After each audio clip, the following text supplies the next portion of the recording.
성경에는 환상이 있고 묵시가 있고 그런 말씀, 예언의 말씀이 있죠. 대표적인 것이 이제 요한계시록의 말씀이겠죠. 구약에서는 에스겔 말씀, 또 오늘부터 시작되는 다니엘의 말씀, 이런 말씀들이 바로 앞으로 되어질 일에 대한 말씀하심, 예언, 또 묵시, 우리가 이렇게 볼 수가 있거든요. 다니엘서가 이제 1장부터 12장까지 있는데 1장부터 6장까지, 우리 지난주에 봤던 6장까지 말씀은 다니엘의 신앙을 소개하고 또 이제 왕들이 꾼 꿈과 또 신비한 일을 다니엘이 해석함으로 하나님의 뜻을 펼치는 말씀이 1장부터 6장까지 기록되어 있고요. 오늘 7장부터 이제 12장까지는 다니엘이 직접 환상을 봅니다. 다니엘이 직접 하나님의 계시를 받게 되거든요. 그래서 이 다니엘 7장부터는 마치 요한계시록과 같은 그런 말씀으로 우리가 볼 수가 있습니다. 오늘 우리는 이제 이 말씀을 제목을 제가 시선을 하나님께라고 하는 제목을 함께 풀어가고자 합니다. 제목 한번 따라해 볼까요? 시선을 하나님께. 오늘 다니엘이 환상을 보는데 우리가 이제 본 환상을 읽지 않았어요. 다니엘이 본 환상을 네 짐승에 대한 환상이라 이렇게 이름 붙일 수가 있어요. 네 짐승, 짐승이 네 개가 나와요. 1절부터 8절까지 말씀은 그 짐승, 네 짐승에 대한 환상이 있고요. 그리고 우리가 읽은 이제 9절부터 14절까지 말씀은 하나님 나라에 대한 환상, 오실 예수님에 대한 환상이 있고, 다시 이제 15절부터 마지막 28절까지는 네 짐승에 대한 환상의 해석을 이제 다니엘이 받게 되는 말씀이 오늘 7장이거든요. 오늘 본문 말씀 보게 되면은 네 짐승이 차례로 나와요. 다니엘이 온 환상인데요. 4절에 보게 되면 3절부터 볼까요? 3절. 큰 짐승 넷이 바다에서 나왔는데 그 모양이 각각 다르더라 그랬어요.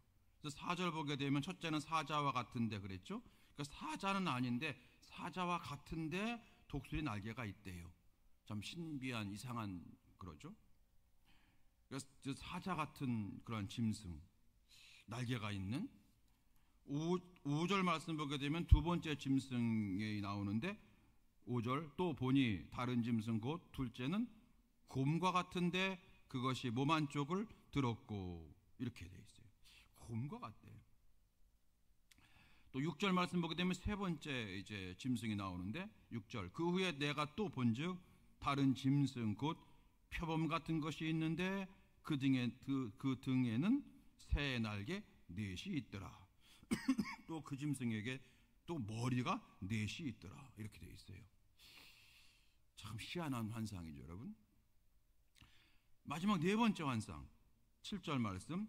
내가 밤 환상 가운데 그 다음에 본 넷째 짐승은 무섭고 놀라우며 또 매우 강하며 또 새로 된 큰 이가 있어 먹고 부서뜨리고 그 나머지를 발로 밟았으며, 이 네 번째 짐승이 세 번째, 두 번째, 첫 번째 짐승을 다 발로 밟았다는 얘기죠. 이 짐승은 전에 모든 짐승과 다르고 또 10뿔이 있더라. 자, 이런 환상을 다니엘이 보게 된 거예요. 이 짐승이 어디에서 나왔느냐? 아까 3절 말씀에 바다에서 나왔대요. 큰 짐승 넷이 바다에서 나왔는데, 여러분, 바다 그러면 성경에서 나오는 바다는요, 안 좋은 걸 상징해요. 그러니까 바다는 뭐냐면 세상을 얘기해요. 악한 세상. 그래서 바다에서 나왔다고 하는 것은 악한 세상에서 나왔다. 왜 악하냐? 하나님 무시하고 하나님 없다 하고 하나님 필요 없다고 하는 인본주의요, 세속주의, 세상주의를 의미하거든요. 요한계시록에서도 보게 되면 물에서 나왔다, 바다에서 나왔다 그러면 이건 다 안 좋은 거예요. 마귀 사탄을 상징하거든요. 오늘 이 네 짐승이 나오는데 다 좋지 않은 짐승인 거예요. 순서대로 첫 번째는 뭐 같아? 사자 같고, 두 번째는 곰과 같고, 세 번째는 표범 같고, 네 번째는 뭐라고 설명할 수 없는 무서운 그런 짐승이 나오는데, 이 짐승이 다 각각 바다에서 나왔고 그랬어요. 그러니까 악한 짐승인 거예요. 다니엘이 이 환상을 보고 이게 무슨 뜻인지 해석이 안 되고 답답하고 뭔가 막 심란하고 막 그런 거예요. 그래서 괴로워하는 겁니다. 그래서 15절 말씀 보게 되면 15절에 나 다니엘이 중심에 근심하며 내 머릿속의 환상이 나를 번민하게 한지라. 내가 본 환상이 나를 굉장히 지금 영적으로 힘들게 하고 있다는 거예요. 그때 또 환상이 보이는데 한 거룩한 자가 있어서 다니엘에게 이 짐승을 해석해 줍니다. 그리고 이 짐승은 내 왕이야 라고 해석해 줘요. 17절 말씀 보십시오. 17절 다 같이 시작. 그 내 큰 짐승은 세상에 일어날 내 왕이라 그랬어요. 그러니까 네 개의 제국, 네 개의 왕이라 이렇게 얘기하는 거예요. 그러니까 이 네 짐승은 무엇을 상징하냐면 앞으로 나타날 큰 나라들을 얘기하는 거예요. 이 네 나라가 첫 번째 나라, 두 번째 나라, 세 번째 나라, 네 번째 나라 이렇게 나타날 것이라는 거예요. 그리고 그 나라의 왕을 상징한다고 하는 거예요. 여러분, 오늘 7장 이제 1절에 우리가 시작할 때 어떻게 시작되어 있냐면요. 바벨론 벨사살 왕 원년에 다니엘이 그의 침상에서 꿈을 꾸며, 그러니까 이제 바벨론 나라가 망할 때 마지막 왕이 벨사살 왕인데, 그 벨사살 왕이 여러분 어떤 왕이었습니까? 메네메네 대결 오바르신, 그걸 본 왕이에요. 어떤 왕이었어요? 술판을 버리고 1000명의 신하들을 데리고 술 먹는데, 술잔이 없는 것도 아닌데 예루살렘 성전에 있는 기물들을 가져와서 거기다가 술을 따라 먹고 그랬던 왕이에요. 악한 왕이죠. 하나님이 진노하셔서 메네메네 대결 우바르신 이 글자를 딱 보게 하심으로 네가 회개하지 않으면 너의 나라를 멸망할 거라고 하는 그런 아주 악한 왕이 벨사살 왕인데, 그 벨사살 왕 때 다니엘이 이 환상을 봤다는 거예요. 그러니까 정치적으로도 악하고 인간적으로도 못되고 신앙적으로는 완전히 하나님 반대편에 서 있는 악한 왕이죠. 그때 주신 환상이에요, 다니엘이. 그러니까 여러분,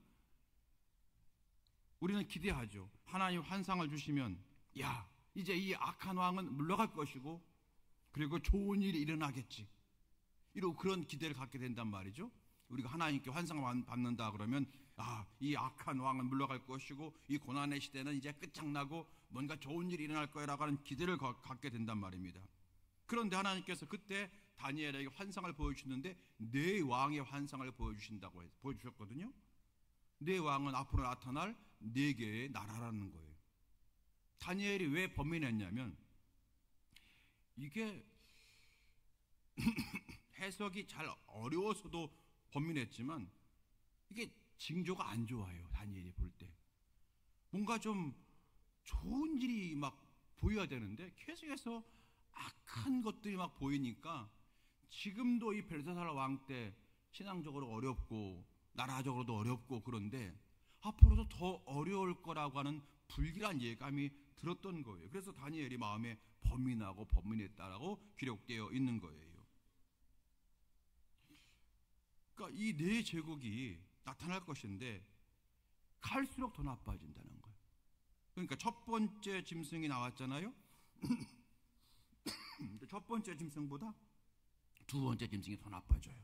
더 나쁜 왕이야. 더 포악하고. 두 번째보다 세 번째는 더 악해요. 세 번째 짐승보다 네 번째 짐승은 더 악해요. 오늘 아까 읽은 말씀이 그 말이잖아요. 네 번째 짐승은 무섭고 놀랍고 아주 다른 짐승과도 다른 그런 악한, 첫 번째보다 두 번째가 더 나빠지고 두 번째보다 세 번째가 더 나빠지고 세 번째보다 네 번째가 더 나빠진다는 거예요. 오늘 그 말씀을 우리에게 주고 있는 거예요. 여러분 7장 23절 말씀 볼까요? 7장 23절 볼까요? 23절 자 시작. 모신자가 이처럼 이르되 넷째 짐승은 곧 땅의 넷째 나라인데 이는 다른 나라와는 달라서 온천하 삼키고 밟아 부서뜨릴 것이며 24절 이 그 열 뿔은 그 나라에서 일어날 열 왕이요 그 후에 또 하나가 일어나리니 그는 먼저 있던 자들과 다르고 새 왕을 복종실 것이며 그가 장차 지극히 높으신 이를 말로 대적하며 또 지극히 높으신 이의 성도를 괴롭게 할 것이며 그가 또 때와 법을 고치고자 할 것이며 성도들은 그의 손에 붙임바 되어 한때와 두때와 반때를 지내리라. 아멘. 한때, 두때, 반때. 여러분 요한계시록에 나오는 단어인데 여기도 나오잖아요. 오늘 여러분 잘 모르지만 대략 네 번째 짐승을 상징하는 그 나라가 오늘 25절 보니까 지극히 높으신 이 주님이시죠. 예수님이란 말이에요. 지극히 높으신 이를 말로 대적하고 말로 그리고 또 지극히 높으신 이의 성도를 괴롭게 할 것이고 또 어떤 때와 법을 바꿔서 괴롭게 할 것이고 이런 일이 벌어질 거라고 하는 거예요. 다시 말하면 여러분 다니엘을 본 환상이 뭐냐면 시간이 가면 갈수록 세상은 더 나빠진다는 거예요. 더 좋아져야 되는데 더 나빠진다는 거예요. 네 명이 나타날 것인데 우리는 여러분이 네 왕이 누군지 우리는 해석할 필요가 없어요. 물론 네 왕이 이제 바벨론 시대니까 아수르를 것이다. 그 다음에 이제는 바사일 것이다. 그 다음에 이제 로마일 것이다. 뭐 이렇게 해석을 해요. 그런데 여러분 그 해석이 별로 중요한 게 아니에요. 그걸 해석하라고 우리에게 준 말씀은 아니다. 그 나라가 로마고 그 나라가 어떤 나라고 그게 중요한 게 아니라는 거예요. 그걸 안다고 해서 우리가 이길 수가 있는 것은 아니라는 거예요. 첫 번째 주는 교훈이 뭐냐면 세상은 갈수록 악해진다는 거예요. 이 네 짐승이 갈수록 더 악해져요. 첫 번째보다 두 번째가 더 악하고 두 번째가 세 번째보다 세 번째가 더 악하고 네 번째는 세 번째보다 더 악하고 갈수록 세상이 악해진다는 거예요. 마치 우리 몸처럼 말이에요. 여러분 우리 몸이 갈수록 우리가 이제 나이를 먹어가면서 이 몸이 여러분 갈수록 건강해지나요? 몸이 더 약해지나요? 약해지죠. 병원에 가면은 뭐라고 얘기해요? 아이고 목사님 식이요법 하시고요. 목사님 운동하세요. 그러면 좋아질 겁니다라고 하지 않으시고 뭐라고 얘기했냐면 더 나빠지진 않을 거예요. 이렇게 얘기해요. 더 나빠지진 않을 거예요. 나이가 드는 대로 어떻게 좋아지겠어요? 더 나빠지지 않게 할 뿐이지요. 그런 것 같이 세상은 절대로 사람들이 기대하는 것만큼 좋아지는 세상은 아닌 거예요. 전 세계 사람들이 역사적으로 보게 되면 꿈에 부풀었던 때가 있었어요. 꿈에 부풀어 여러분 1850년에서 1900년까지 꿈에 부풀었어요. 그때는 모든 기술 문명이 발달하고 막 정말 생산력이 막 증가하고 그래서 이전에 볼 수 없었던 뭐 지금 우리가 볼 때 그 시대는 그래도 조금 더 후퇴된 그런 시대지만 그때 그 사람들은 이야 이제는 우리가 더 기술을 발명하면 되는 것이고 문화를 발전시키면 되는 것이고 제도를 바꾸면 될 것이고 야 이제는 정말로 이 나라가 정말로 휴머니즘으로 인해서 이 전 세계가요 아주 정말 이 땅이 천국 될 거라고 했었어요. 역사적으로 보게 되면. 근데 그때 어떤 일이 벌어졌냐면 세계 1차 대전이 빵 터져요. 그 높은 문명을 가지고 전쟁을 빡 일으켜요. 그리고 전 세계 수십만 명이 죽어요. 근데 조금 있다가 세계 2차 대전이 빵 흘러요. 세계 2차 대전 때문에 사실 우리나라는 해방됐지만 그 전쟁으로 인해서 전 세계는 완전히 초토화된 거예요. 그때 모든 신학자들이 정신을 차렸어요.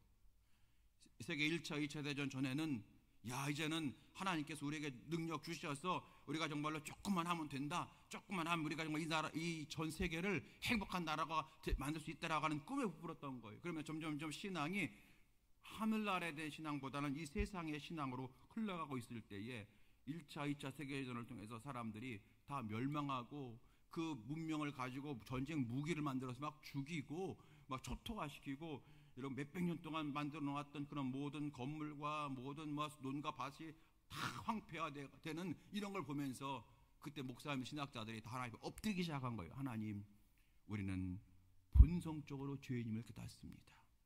하나님만 우리의 소망입니다. 다시 돌아서는 역사가 여러분 신학계에 있었거든요. 마치 그런 것처럼 오늘 핵심이 뭐냐면 여러분 조금 불편하시겠지만 세상은 절대로 좋아지지 않는다는 거예요. 요즘 우리가 많이 편리해진 게 있잖아요. 스마트폰 중심으로 해서 정말로 여러분 이건 상상할 수 없는 편리한 세상을 살아가고 있지만 행복하십니까? 그러면 그건 아닌 것 같아요. 그래요. 스마트폰이 있고 많은 것들에서 분명히 우리 편리해요. 정말로 상상할 수 없는 편리한 세상을 살고 있지만 그 스마트폰이 있기 전보다 행복하십니까? 거기에는 사람들이 글쎄요, 그건 아닌 것 같은데요. 그러는 거예요. 여러분, 그런데 그것 때문에 낙담하고 있는 이 다니엘에게 하나님이 두 번째 환상을 보여주신 것이 오늘 읽은 9절로 14절 말씀이에요. 자, 9절 말씀 다시 한번 볼까요? 9절. 내가 보니 왕자가 놓이고 옛적부터 항상 계신 이가 좌정하셨는데, 여러분 옛적부터 항상 계신 이 누구신 것 같아요? 하나님이시잖아요. 태초부터 계신 분이라는 얘기잖아요. 그런데 그의 옷은 희기가 둔 것 같고, 옷 얘기 나오고 머리털이 깨끗한 양털 같고, 이거 예수님이신 것 같아요. 그죠? 옷이 예수님인 것 같잖아요. 맞아요. 내가 보니 왕자가 놓이고 옛적부터 항상 계신 이가 좌정하셨는데 그의 옷은 희기가 눈 같고 그의 머리털은 깨끗한 양의 털 같고 그의 보좌는 불꽃이며 그의 바퀴는 타오르는 불이며 그랬어요. 예수님에 대한, 오실 예수님에 대한 환상을 이제 다니엘이 보는 거예요. 그러니까 악한 내 왕의 환상을 본 다음에 마음이 근심하고 번민하고 도대체 왜 이렇게 될까 괴롭고 이럴 때에 또 다른 환상을 보여주시는데 그것은 다시 오실, 그러니까 다니엘은 예수님 오시기 훨씬 전 사람이니까 다시 오실 예수님에 대한 환상을 다니엘이 보는 거예요. 9절 말씀, 항상 계시니 예수님이시잖아요. 13절 말씀 볼까요? 13절 다 같이 읽어봐요. 13절 시작. 내가 또 밤 환상 중에 보니 인자 같은 이가 하늘 구름을 타고 와서 옛적부터 항상 계신 이에게 나아가 그 앞으로 인도되매. 인자 같은 이 누구예요? 예수님이시죠. 그러니까 이 9절부터 14절까지 말씀은 예수님에 대한 환상을 보는 거예요. 다시 오실 그리스도에 대한 환상을 보는 거예요. 그럼 그분이 나중에 어떻게 되느냐? 결론부터 볼까요? 7장 26절 말씀 보십시다. 7장 26절부터 27절까지. 자, 시작.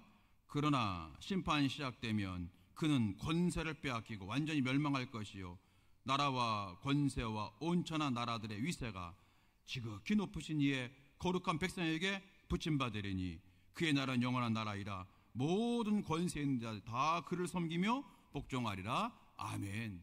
누가 승리한다는 거예요? 예수님이 승리한다는 거잖아요. 오늘 여러분 이 말씀을 주시는 이유가 뭐냐? 너희들은 1절부터 8절까지의 사건을 통해서 낙심하거나 근심하지 말고 눈을 들어 9절로 14절의 환상을 보라는 거예요. 오늘 그게 핵심인 것 되어지는 겁니다. 이 내 환상을 보지 말고 그리스도의 환상을 보라. 내 환상을, 내 짐승의 환상을 보게 되면 두려움과 낙심과 살고 싶지 않은 마음만 우리에게 엄습해 온단 말이에요. 그런데 9절부터 14절까지 환상, 하늘의 환상이라고 할 수 있지 않습니까? 하늘의 환상을 보게 되면 우리에게 소망이 생긴다는 거예요. 그러므로 오늘 이 환상의 핵심이 이 부분인 거예요. 내 짐승의 환상 보지 말고 그리스도의 환상을 보라, 이거예요. 땅의 환상을 바라보지 말고 하늘의 환상을 보라는 거예요.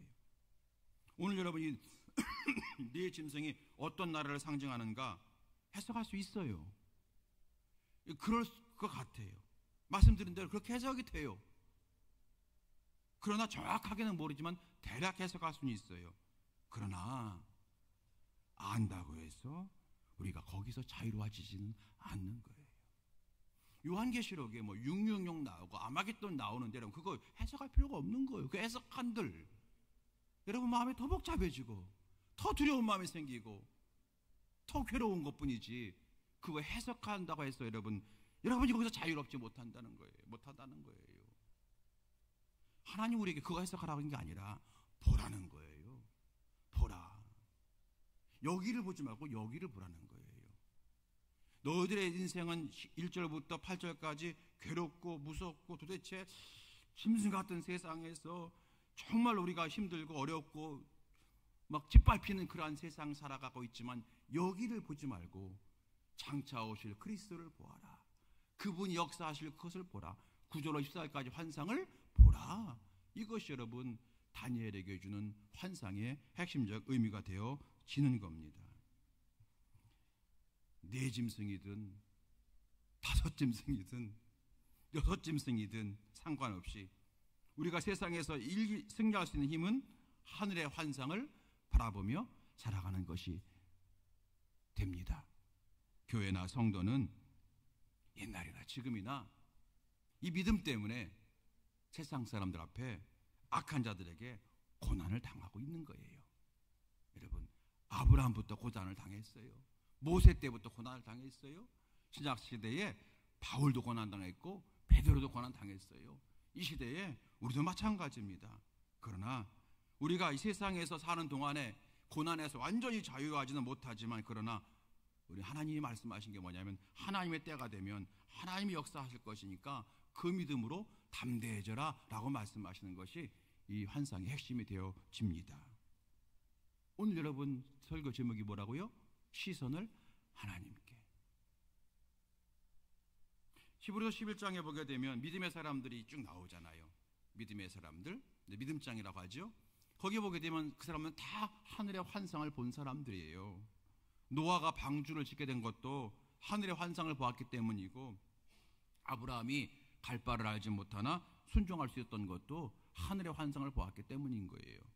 모세가 바로의 공주의 아들이라 칭함을 다 버릴 수 있었던 이유도 하늘의 환상을 바라봤기 때문이에요. 믿음으로 모세는 장성하여 바로의 공주의 아들이라 칭함받기를 거절하고 도리어 하나님의 백성과 함께 고난받기를 잠시 죄악이 나길 누리는 것보다 더 좋아하고 그리스도를 위하여 받는 수모를 애굽의 모든 보화보다 더 큰 첨을 여겼으니 이는 상주 신심을 바라봄이라 그랬어요. 하늘 천국을 바라봄이라. 그래서 그들은 믿음의 성도들이 된 거거든요. 여러분 선교지에 가게 되면 오늘 이제 제가 아는 한 선교사님하고 통화를 하게 됐는데 한국에 들어왔다고 통화를 했는데 선교지에 가게 되면 선교사님들이 계시잖아요. 여러분 참 우리가 그분들을 존경할 수밖에 없는 거예요. 물론 어떤 선교사님들은 조금 좋은 환경에서 막 이렇게 선교하는 건지 뭔지 조금 우리가 의아할 정도로 그런 분이 있지만 그분은 그러면 극소수고요. 대부분 선교사님들은 정말로 여러분 그 나라에서 복음을 전하는데요. 가난과 싸우고요. 질병으로 싸워요. 그래서 그 선교사님이 항상 제가 선교지 갈 때마다 황 목사님 약 좀 갖고 달라고. 약 무슨 약? 그러면 비타민C를 이만큼 갖고 달라고. 약이 필요하다는 거예요. 건강한 분들도 여러분 그 환경에 가게 되면 몸이 아프게 돼요. 선교사님들이 한국에 왔을 때에 제가 직접 가서 그걸 보니까요. 그전에는 왔나? 그랬다가 여러분 그 이후에는 한국에 오면 제가 잘 대접해주고 먹고 싶은 거 없냐고 제가 물어봐서 대접해주고 병원비도 후원해주고 주무실 때도 나는 한 번도 가보지 못한 특급 호텔에 모셔서 주무시게 하고 막 제가 그러거든요. 너무나 그게 필요한 거예요. 복음 들고 싸우다가 거기서 여러분 부상병과 같은 자가 되어서 돌아온 거거든요. 저 여러분 중동 지역에서 이슬람 선교하는 어떤 선교사님은 그곳에서 계속 사시면서 거기는 물이 안 좋아요. 그 물이 안 좋으니까 계속 우리식으로 말하면 탄산수를 계속 마신 거예요. 거기 사는 사람들은 어릴 때부터 안 좋은 물을 마셨기 때문에 적응되어서 괜찮지만 30년 40년 한국 땅에서 좋은 물 마시다가 가던 그 나라에 가서 그렇게 안 좋은 물을 여러분 마시면서 살다 보니까 10년 20년 마시게 되면 위장이 다 빵꾸가 나는 거예요. 그 병이 들어가지고 한국에 와서 고치고 들어가거든요. 근데 여러분 그분들이요 한국에 돌아와서 병을 고치면 다시 그 나라로 가요. 가난과 싸우고 질병과 싸우고 이단과 싸우고 악한 영과 싸울 걸 뻔히 알면서도 다시 그 험한 곳에 가거든요. 이유가 뭡니까? 하나님을 바라보기 때문에 그런 거예요. 사도 바울이 목숨 걸고 선교할 수 있었던 이유는 저는 그가 삼층천을 봤기 때문이다, 그렇게 저는 생각해요. 계시록에 나오는 7교회 있잖아요. 7교회도 사도 요한을 통해서 하늘의 예배를 받잖아요. 천상의 예배를 받잖아요. 그래서 그들은 거기서 인내할 수 있었던 것이고 끝까지 승리할 수가 있었던 거예요. 오늘 여러분, 이 눈이 오늘 열려지게 되기를 주의 이름으로 축원합니다. 다니엘과 같이 꿈으로 보는 환상은 아니지만 더 확실한 말씀으로 보여주시는 이 하늘나라의 환상, 말씀으로 보여주시는 이 하늘나라의 환상, 어린 양 되시는 예수님에 대한 환상을 날마다 보면서 믿음 생활에 승리하는 우리가 되어야 될 줄로 믿습니다. 여러분, 설교를 마치면서 오늘 제목을 시선을 하나님께. 여러분과 저는 요즘에 시선이 어디에 지금 고정되어 있으십니까? 악해가는 세상, 힘들어가는 세상에 여러분의 눈이 고정되어 있습니까? 아니면 거기서 눈을 들어 나의 하나님, 우리 주님을 향한 바로 그곳에 우리의 시선이 있으십니까? 세상에 내 시선이 고정되어 있으면 우리는 늘 괴롭고 답답하고 무겁고 살고 싶지 않고 막 그런 거예요. 그러나 그 가운데도 하나님에 대한, 하나님을 우리가 바라보게 되면, 우리 시선이 하나님께로 향하게 되면 이 모든 것을 합력하여 선을 이루실 그분을 내가 바라보게 되니 그래도 다시 한번 믿음으로 살리라, 소망으로 살리라, 사랑하며 살리라, 감사하며 살리라, 다시 한번 용기가 나고 회복의 은총이 우리를 감싸는 역사가 나타나게 될 줄로 믿습니다. 여러분, 오늘 이 밤에 시선을 누구에게요? 하나님께, 하나님께 내 시선이 있게 하옵소서. 하나님의 은혜, 하나님의 뜻, 하나님이 하시는 모든 역사하심에 내 눈이 고정되게 해주시어서 하나님 낙심하거나 포기하지 말게 하시고 끝까지 기도하며 말씀 붙들고 승리하게 하여 주시옵소서. 이 은혜가 다시 한번 불같이 저와 여러분에게 회복되는 역사가 이 밤에 일어나게 되기를 주의 이름으로 축원합니다. 우리 함께 시간 찬송하시겠습니다. 하나님의 사랑을 사모하는 자, 하나님의 평안을 바라보는 자 아시죠?